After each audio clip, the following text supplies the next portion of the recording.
LB 274, Physics 2, Project 1, on the Northern Lights. My motivation for doing my project on the Northern Lights is I've always been very interested in nature and traveling, and it is one of my dreams to see the Northern Lights one day. And I've also been very curious as to why the Northern Lights occur. So what are the Northern Lights? They're otherwise known as aurora polaris because they happen at both the North and South Poles, and they occur at higher latitudes, they're more frequent at higher latitudes. And the color waves of light that are visible in the sky vary depending on which molecules the solar wind collide with.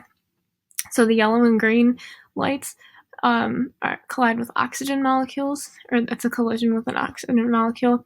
The red is a higher altitude oxygen molecule, and then blue and purple lights are with nitrogen molecules, which give off a high frequency wave.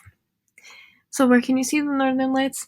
There are ovals at both poles where the lights occur. So like I said before, they occur at higher latitudes, such as countries like Sweden, Finland, Norway, etc., the Scandinavian countries. And in the past, they have been reported as far south as Honolulu during solar storms, specifically the solar storm of 1859. And aurora borealis manifests itself in a huge ring above Earth's geomagnetic North Pole, which is referred to as the auroral oval, which you can see in the picture on the right-hand side. And that is both at the North Pole and the South Pole.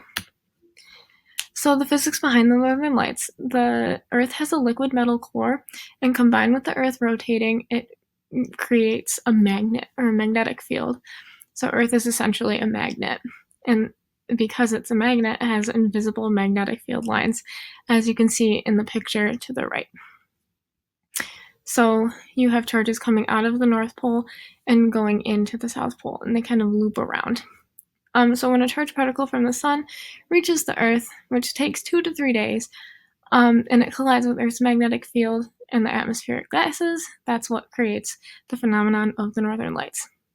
Aurora borealis occurs because of the interaction between the Earth's magnetic field and particles from the solar wind, plasma particles from the outer layer of the sun.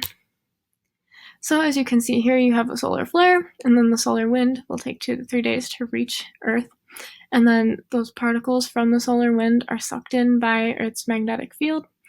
And when they get to the auroral ovals, that is where they will collide with atmospheric particles in the Earth. So some physics background. We haven't gone over this in class yet, but magnetic fields are what this project is essentially about. And they're measured in Tesla or Gauss. And 1 Tesla is equal to 10 to the 4th Gauss. So a Tesla is much bigger than a Gauss. Earth's magnetic field is about 0.25 to 0.65 Gauss. And it is a vector field, so it's measured by strength and direction. And moving electric charges can make electric fields. Another topic covered in this presentation, or this topic, is collisions.